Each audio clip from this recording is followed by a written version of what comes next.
There we go. Got it. Recording now. Do you consent to being recorded? I do. I consent to being recorded. Okay, great. All right. All right. Kelley, you want to start this off?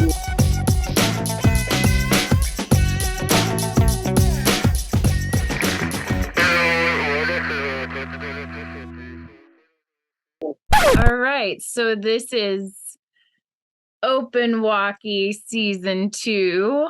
And our guest today is Skoty Rae, originally from Boston. And of course, Canfield's here. I'm here too. Shaky. Yep, I'm back. What's up, buddy? I think I worked with you before, right? Yeah, we did some stuff, I think, for 495. Yeah, like Jersey Shore or something like that. Yeah, Jersey Shore, Floribama Shore, probably too. Yeah. All right, cool, buddy. Good. The shores. Yeah. What's up? Good to see you. Yeah. The shores. Yeah, exactly. Yeah, the shores. And Skoty, I know you from another 495 production, a spinoff of a shore show. Polly, what was it? Double Shot at Love. Double Shot at Love, yeah. Polly D and Vinny. And I filmed the New York portion of that, yeah. Yeah. And Excellent. Skoty was one of our A-camera audio guy, audio mixer. Nice. Yeah, me and Joey Fry. Nice. I like Joey. Yeah. Yeah, we were me and Joey get paired a lot together with those types of shows. He's a good dude to roll with, so I never have a problem with that. Yeah, he's good. Yeah. Is Box still A-scene? You see Box? Yeah, last I talked to him, he's junior 8 shooter now, so he's making the jump to shooter. So I know that the last couple times I talked to him, he was even on Double Shot, we kept using him so he could go shoot. Yeah, he's a good boy. He's in the Bachelor world now, right? I think he hopped on that show. I believe you're right. So he'll be on that till he dies, I guess. I don't know. Oh yeah. Yeah, it's a good crew to get with too. Those guys are awesome. Good crew. Yeah. What are you guys doing? Well, this show is about you. This podcast is about you. So if you want to kick it off, you can tell us about anything. What you're doing now, what you've done before, where you grew up, whatever you want to do. Yeah, I mean, I started, playing music when I was a kid. That's kind of how I landed in audio. It's probably the only thing somebody that plays music their whole life can actually do in the real world. So I've been in a band for almost 20 years, and I met some people playing music that were doing, in the Boston film world. So they kind of got me on as a PA, and that was where I discovered that there was more to just, production than just the camera side of it, and got to see like there's the whole world of audio. A lot of the same stuff applies, it's just you're recording voices instead of recording music, and a lot of the same technology is the same, and the concepts are the same. So I kind of honed in on that, and I was like, oh wow, okay, it's something I can actually do, and coming off of touring all the time and playing shows and stuff was a little bit of harsh reality when you're like, okay, well, what am I going to do now? And thankfully I found, production audio, and it was about 11 years ago. And then I've done non-union reality since. I like it. I enjoy it. I think there's a great camaraderie to non-union reality, or even just reality in general. People don't really have the same passion that they do as like the film world. But it shows a little bit, people wake up with a passion for cinema to go to work every day and make, the next best Oscar winning film. But people in reality don't really have that same, no one's waking up trying to shoot the drive to shoot reality TV. So you kind of see the different similar aspects of it, but then people are a lot more chill, I think. So reality has definitely been where I thrive. Done some feature stuff too, but always come back to the reality side of it. Go to a cool location. People are always way cooler. It's a spice. Variety is the spice of life, and reality TV will definitely get you there. It's true. Good community, right? Yeah. About that. Yeah, absolutely. It's the best. I mean, we just told, just talking about the people that we've, Joey and all the people box. Like, it's a great community. And I feel like features are like that too, but there's just a different aspect to reality where, you're with people traveling different locations. You might be going to 50 different places in the course of a few months, and kind of gives you a bonding level that I feel like features don't really have, but it's equally as good. It's just different for sure.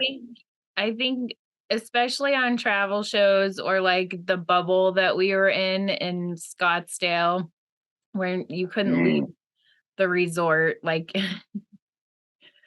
that was an interesting COVID experience, but you do become like, people become your family so quickly. And I'd order smoothies for like all the camera guys, just get something that wasn't like the same catering, or it wasn't catering hours. And it's like, you got to take care of each other, because we're all out here for the same cause.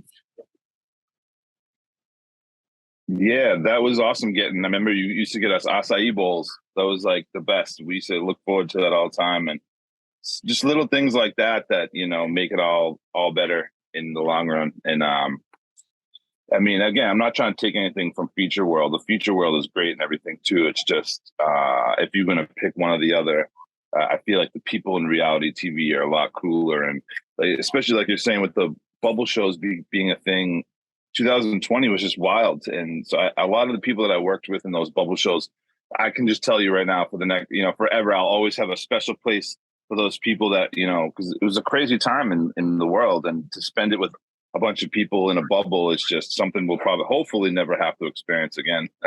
But it was definitely a unique thing to bring people closer, for sure. Like as like a crew forming exercise. That makes any sense. And we survived. Yeah, I think that makes total sense. Those 30 shoot days in a row. I was doubting it. I didn't know I was going to make it. Kelley, you keep freezing. Kelley, your signal sucks. Dude, it's the wind. The wind in West Texas. Ridiculous. I just stuttered. Is that better now? Yeah. Sure. I can hear you good. I can hear you good. Your screen keeps freezing. Whatever, it doesn't matter. Scotty's image is way better, and he's on location somewhere. Where are you right now?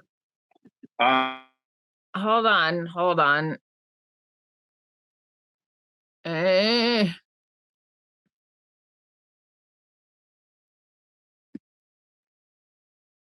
I gotta come back. Fucking A.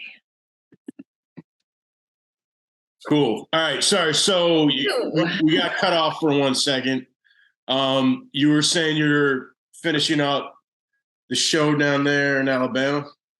Yeah. So we've been down here doing this HGTV show. It's pretty good. We got here in February, so we wrap up Monday, and I'll be heading back to Vegas. Actually, I'm staying in Vegas currently. There's a good little reality boom in Vegas that there's, I'm taking advantage of that right now. So I'll be going back to Nevada, and this show's been pretty cool. It's like it's a pretty big show on HGTV right now. The crew's great. A lot of the guys work on like Survivor, so they're used to this whole beach atmosphere. So we're hanging. I think this is going to be a busy year. It's like a lot of shows are already reaching out. Some stuff that I did last year. Did a couple of first season shows last year that are hopefully going to go back to a second season. It's been busy. Yeah, it's been super busy. Actually, I did a show for 495 for pretty much almost the majority of last year. Cooking show they have coming out called Best in Chow on A&E. Yeah, so that's coming out July 19th, I think.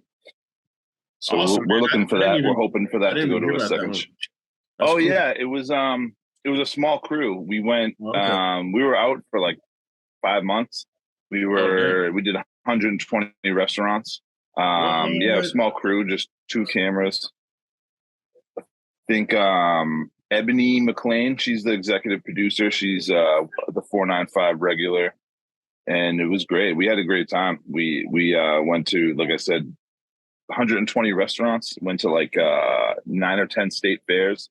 Just your typical food show with a little bit of comedic flair. The comedy comes from the host. He's like a stand-up comedian from New York, and basically just goes and interviews some different people and checks out some food, and it's pretty funny. It's going to be pretty cool. So we're hoping for that to go to a season 2. That kind of sounds like a perfect combo for a travel show. You got your food, cool. you got your jokes, got a good little crew. I kind of like working on small jobs sometimes. Like, don't get me wrong, I don't mind like your normal big stage show or normal big crew, but sometimes it's cool just you and like 5 other people. Yeah, it definitely helps when you're traveling a lot. It's less moving parts, less people, less you don't have to travel with 20 people and to get 20 people on a plane, 20 people in a bus. These are when it's like 5 or 6 people. And then we just pick up some locals along the way. We were probably, I don't know, maybe 30 different states. We just were bouncing around. We were really, really bouncing around. So you get to meet some new PAs. You get to build up your network a little bit, which is kind of cool because you might go to a city that you've never been to. You work with some local PAs, and now you got a little branch of your network and crazy little spots that you never thought. We were in like Seattle, little places out in Texas I had never been, and so now I got some good contacts with some good people and stuff out there. So that was a good one. That's another benefit of these travel shows. You get to meet people in all different places, and then next time you go back to Casper, Wyoming, or Scottsbluff, Nebraska, you know people that are there, PAs and wherever. So that's another good aspect of traveling, I would say. Especially if you're a freelancer too, picking up. What was that?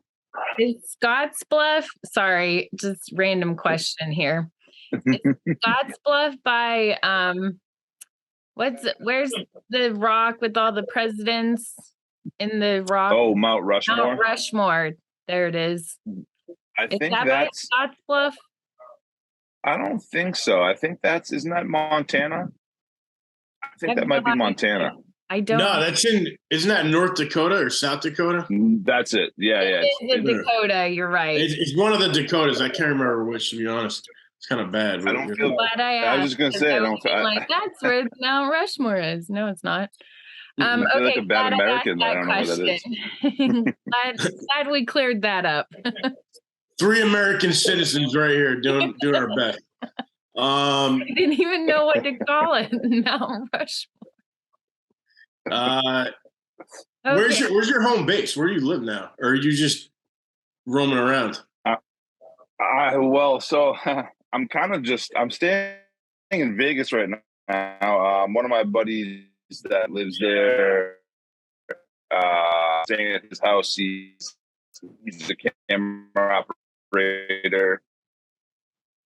Oh no, he froze. Scotty, you're frozen. Now you're frozen. The lack of audio mixers kind of in Las Vegas area. Oh, I hear you. I see you. I think we can hear you, but you're frozen. Your image is frozen. The robots took over there for a minute or something. Oh man. We missed the last part of what you said. You guys pretty clear. All right, cool. You said you're staying in Vegas right now, currently. Yeah. Yeah. So I'm there's a nice little crew of people out in Vegas right now doing reality, and a lot of the dudes that I was working with and on other shows, they were all telling me, Vegas is a spot right now. Vegas is booming. Vegas is great. So I took up a little residency in Vegas, but it's just weird because with travel shows, you're never really in one spot. With freelancing, your phone could ring and you could be flying off somewhere at the drop of a hat. So I try to stay kind of fluid with my residence where I'm staying. And I moved out of Boston a couple of years ago, probably like 2.5 years ago now. And just basically staying in Vegas. I was in Colorado for a little bit. But again, I spent about 10 months a year, 11 months a year in a hotel. So it's kind of tricky to, have a house. It's like, you're going to buy a house. Where are you going to go? You're going to be you have to kind of think of your market in terms of where you're going to live. You know, like if you're going to live in the middle of Tennessee, you might not get much work, but if you live in LA, you know, it's probably never going to stop working. So I pretty much I just go where the market is essentially right now. So Vegas is the spot. There's tons of stuff popping off there right now. I just did my last show in October, November was in Vegas. And nice. You know, not a fan. I'm not a gambler. We lived in the Palms, and I'm like living in a casino. I love living in a hotel. Don't get me wrong. I do love traveling and living in a hotel, but Vegas is just like, you know, it kind of makes you feel like a zombie sometimes. For sure. The fear, like in that movie, Fear and Loathing, like he talks about, once you're in Vegas too long, you start to get the fear. I think that's definitely a thing. Yep. I've had a few Vegas experiences where I can agree with that. For sure. Yeah. I mean, it's all about location, though. Mm-hmm. It is. And I love a new location, too. Like, change the scenery, please. Yeah, the thing about Vegas is, you know, if you get outside into like Summerlin, like those areas out, like it doesn't even feel like Vegas really at all. It's a completely different vibe than just even 20 minutes down the street where the strip is there and it starts to get all crazy and the lights and the tourists. But then a quick 20-minute drive and you can be out of it. You know, Mount Charleston just right up the street, so there's a good little variety of environments. You can be in the mountains or the desert or doing the shopping thing. So that's not bad. I mean, but again, working there is a little bit different. There's a lot of conventions that are there. Mm-hmm. So they have like a big, giant convention scene. So they do a lot of corporate stuff. So you can day play. You can stay busy when the shows aren't, you know, going through town. And so actually, since I've been there, I haven't really been on anything long term. It's just been like day play stuff and, you know, corporate gigs, which is great. It's, you know, it's the way of Vegas. I'm starting to see that it's like you said you were there for a show. There are a lot of big reality runs that are there for months at a time and stuff. They stay in the hotel. To be able to jump on a lot of that local stuff is great. I think I'm going to actually be going back to Colorado for a show coming up soon. So, I mean, I say I'm living in Vegas, but I'm barely there. My stuff's there. I say I keep my stuff in Vegas. But Colorado, always a place I'm trying to get back to. Yeah, I think I might be doing a show out there in a couple months. So we're going to be taking a little break when I get back to do some life stuff. Like I got a knee injury I'm going to get taken care of, and you know it's tax season, so just do some home stuff and then head back out probably in July. But again, the phone could ring at any moment, though. It's like the freelancers world, you know. Someone could call you with an offer to go somewhere, and it's hard to say no, for me at least. Say I'm going to take a week off, take a month off. But can you be in Alaska in 3 days? I would love to go. I mean, that's one place I haven't been. 2 rules that I live by: always have like a week's worth of stuff packed, and always bring rain gear. And your passport. And a bathing suit. And a passport. Yep. You never know. Sometimes they just send you even to like Canada or something, and you're like, "Oh wait, I need my passport." Yeah. So, Skoty, excellent. I have a question for you. What where did you grow up in Boston? Because Tony, the creator of the show, wants to know because he's from Medford. So we want to make sure we ask his question. And then I want to know more about the 20 years that you were in a band, man. Because that's cool. Yeah. So I grew up in the South Shore, Massachusetts, which is like right 20 minutes south of Boston. So he's from Medford. He's like 15 minutes north. So it's almost equidistant just south of the city. And actually, I think I worked with him on my very first reality show ever, like 10 or 11 years ago, maybe even more. It was a cop show called Boston's Finest. And if I remember correctly, he worked on that. But I never forget names. I'm really good with names. And I remember his name, and I'm almost positive he worked on that.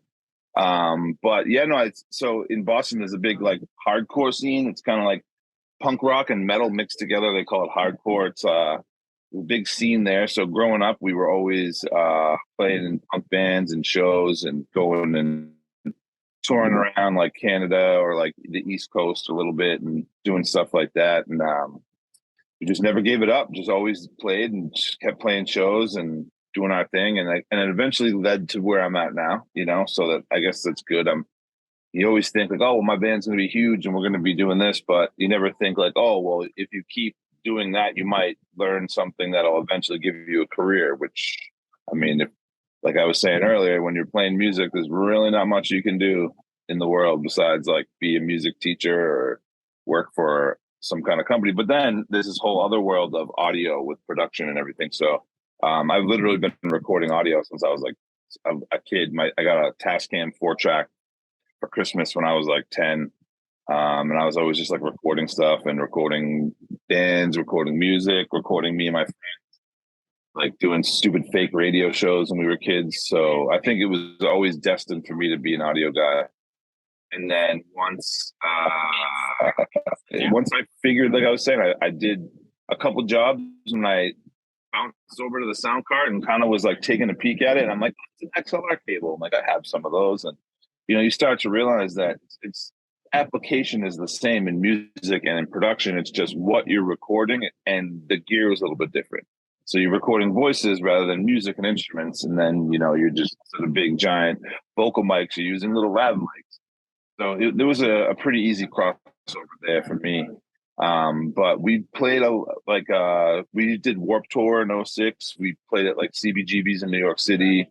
So for like that scene, we were, and we just booked a bunch of shows coming up in the New England area this summer. So I'll be flying back, playing some shows with You're not the Dropkick Murphys, are you? Hey, okay, so what is the name of your band? Because I've always had this feeling that like also a lot of audio people that work in television are brilliant musicians too and have bands and like record their own stuff. But I always had a feeling that you like are a really good musician.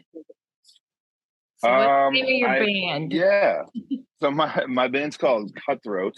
It's CUT space throat, Cutthroat. It's sometimes people put together, but it's two different words. Spotify, whatever your music streaming app of choice, we're on all that. But funny you should say that. So when we were on Double Shot, did you send me that? I listened to some of it. No, you were on a podcast, The Big Riff with Skoty Rae. Yeah. So that was like a music podcast that out of Boston, and those guys, I went into their studio and did that podcast. But yeah, like I was saying, everything's on Spotify and it's called Cutthroat, and you'll see because it says Boston on everything, so it's like Cutthroat Boston. But on Double Shot, actually talking about musicians, remember Mike LaRussa, the audio mixer? Yeah, I know LaRussa. Oh, do I know? Yeah, I know him pretty well too. Yeah, he's one of the greatest musicians I've ever met. He's a brilliant piano player. We should get him on Open Walkie. He'd be good. I figured out he played piano because we were drinking one night and there was a piano in the bar, and I was like, "What the fuck?"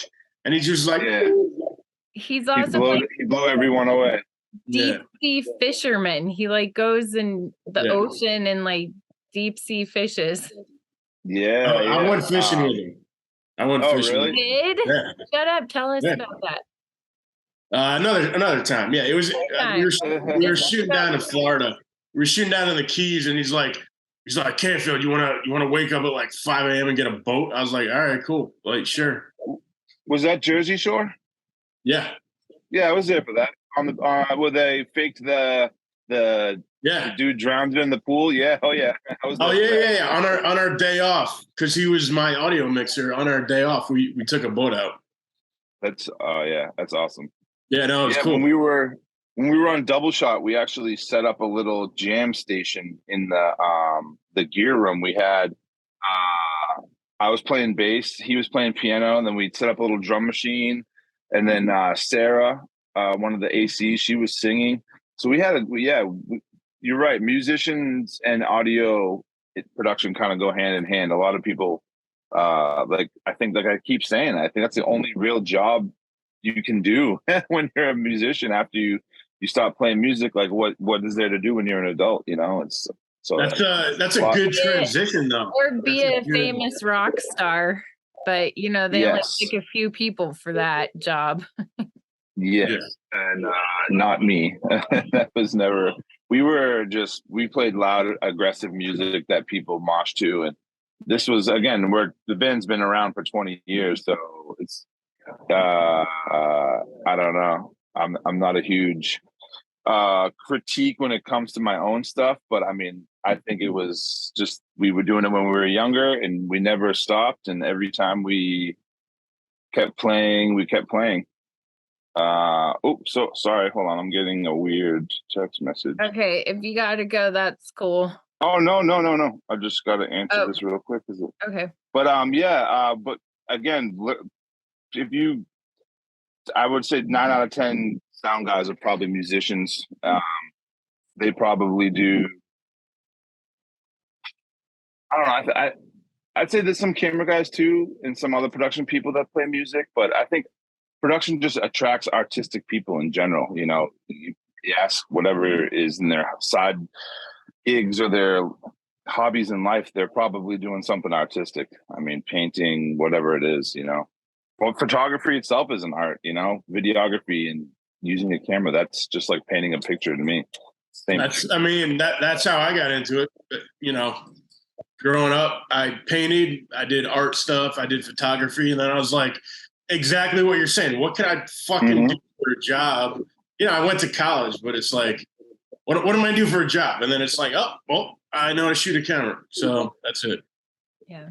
But all right, I got a question for you. What advice would you give like an aspiring young you or someone like you, like an audio person or a musician that wants to work in production too? I would say,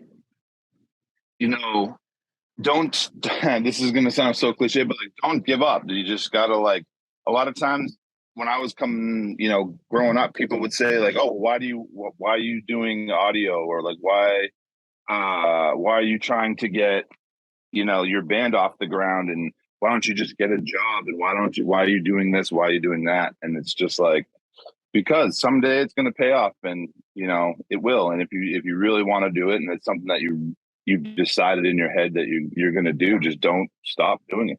Keep doing it, and eventually, in some way, shape, or form, it'll pay off. And that's what I would tell myself. Just don't take the job here. Don't take the job there. Just take the job that you want. Don't take the job because your parents or your friends or whoever's pressuring you to get out of the business or to try something new. And it's something you want to do, just do it and make it work. And I think everyone's capable of that. You got to do it. I like that. That's good. That's good, solid advice. Yeah, because there were times when I was like, should I, music wasn't really working out, or maybe it seemed like it wasn't, it doesn't seem like it was working out, but it worked out. Here I am. Yeah, that's awesome. What instrument do you play? I'm primarily a bass player, but I play guitar. I've been producing music forever. Play a little piano. I was doing a lot of short film scoring for a while, a lot of post audio stuff with like writing music for people's like commercials or short films or jingles and stuff like that. That's definitely a fun side gig, I guess, in a way. Is something you can kind of do when you talk to people on set and they're like, oh, we're doing this feature film or a movie, or we have this project going on. Can you make some music for it? It's like, absolutely. So that's kind of where I'm at now in my life when it comes to playing music is really just writing the picture and having people tell me what they want and say, we need this. It could be comedic. It could be like horror. It could be anything. And that way it takes the pressure off of like coming up with something out of nowhere too. It's like this person already tells you what they want, and you make the song or the music to what they want. So that's definitely a fun little. I haven't really dabbled in that in quite a while. But that, another thing that a musician can do in the business is, doing writing the picture is extremely fun when you're taking someone else's idea and trying to make it a reality, I guess, instead of having to like pull from your own inspiration. You're taking someone else's inspiration, like the clay, and then lumping it up and molding it to what they want. And I've always found that to be really, really fun. That's a great way to grow your network as well. I mean, I'm always looking for ways to just get the next job, get more jobs, get more freelance streams of income. And one of them is definitely, for an audio guy, is if you have any musical experience, try your hand at doing some kind of scoring or like even just musical direction. There's so many options out there besides just pushing record on a mixer. There's so much other stuff that goes into the sound of a final product. It's an interesting way to look at it. Like audio is 50% of the product, and a lot of times that goes overlooked, and you're seeing stuff that wouldn't be so powerful without the music. And I like that. That's definitely awesome. An aspect that I like about it. Yeah. That's really cool, man. It's a good little. Go ahead, Kelley. I might have you score my reel that I need to finish stringing out, but I need some music for my reel. Absolutely. I got a whole library you can listen to. And if there's something that you want, that you like, you just let me know. I can try to recreate it for you. Yes. And I love that analogy about the pottery. That's good. You kind of take the lump of ideas and creative and then make it make sense with music and the video aspect. So yeah, a lot of art is drawn from inspiration, and I think a lot of times the hardest part of any kind of artistic endeavor is pulling inspiration, and where are you going to get that idea from, and where something just might pop in your head, or you might see something during the day. But when you're scoring somebody's film, it's their idea. Everything is based off what they're thinking in their head, and that takes a lot of pressure off. I really do think that it's just so much easier to not have to draw from something, and you're just being told what to do. And this is not good. Okay, let me change it. Do you like this now? Okay, this sound is better. This is too short, too long. It's artistic, but it's also it's more laid back.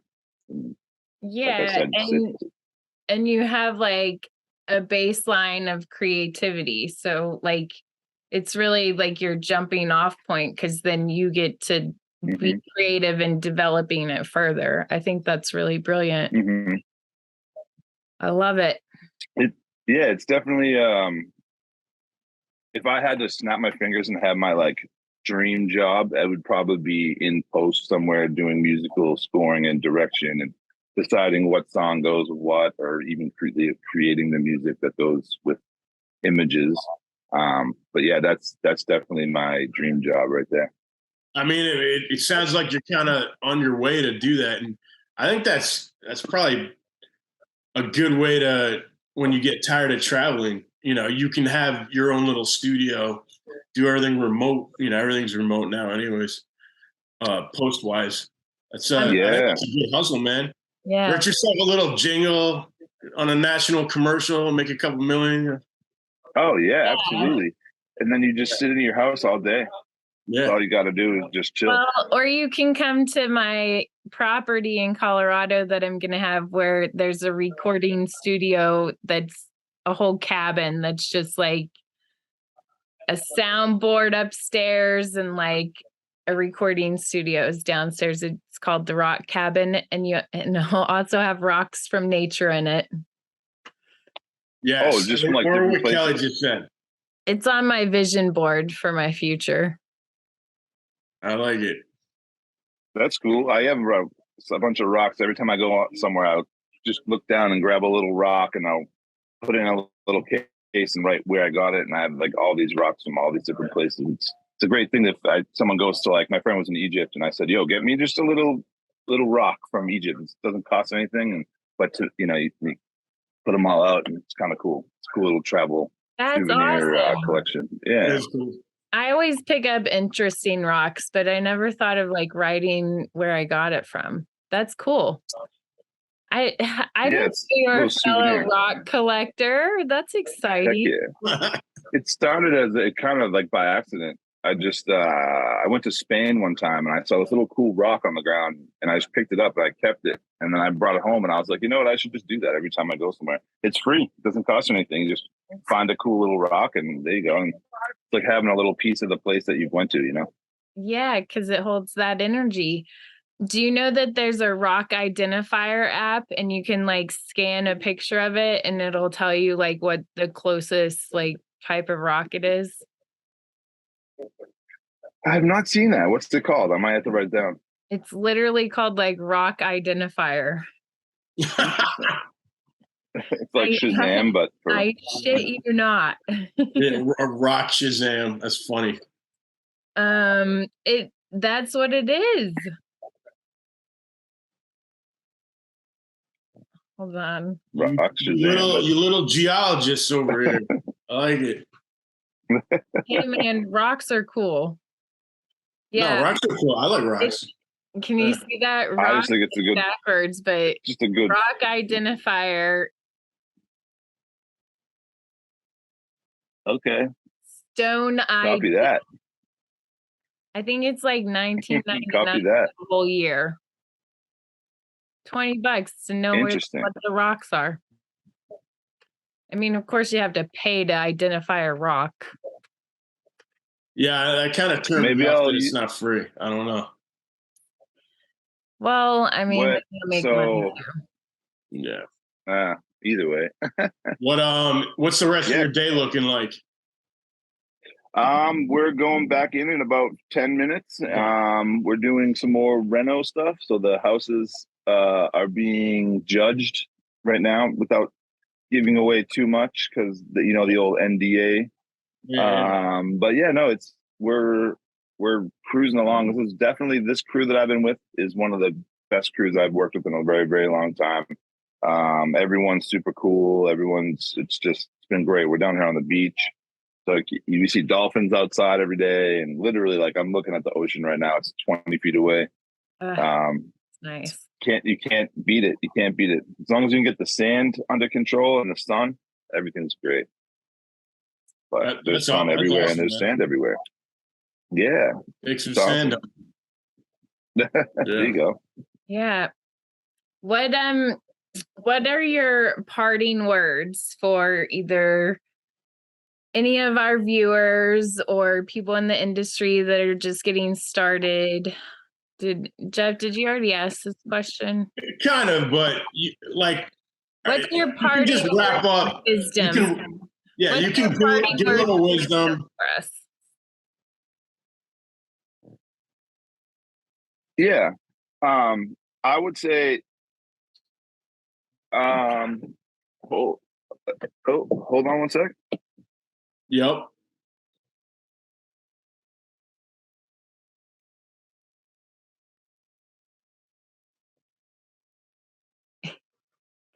He's getting called back in. Yeah, probably.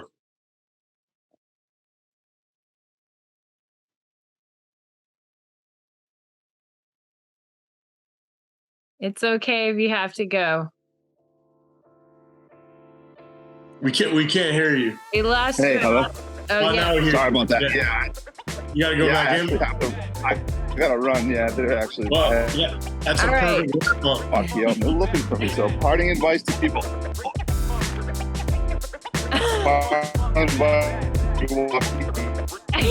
Always be on your walk in. I think you said keep your walk in. All right, love you, Skoty. All right, dude. Good talking, man. Good seeing you. Thank you so much. I'll talk to you later. All right, and I'll stop recording. Yeah. What do I do? Yeah, hit the button.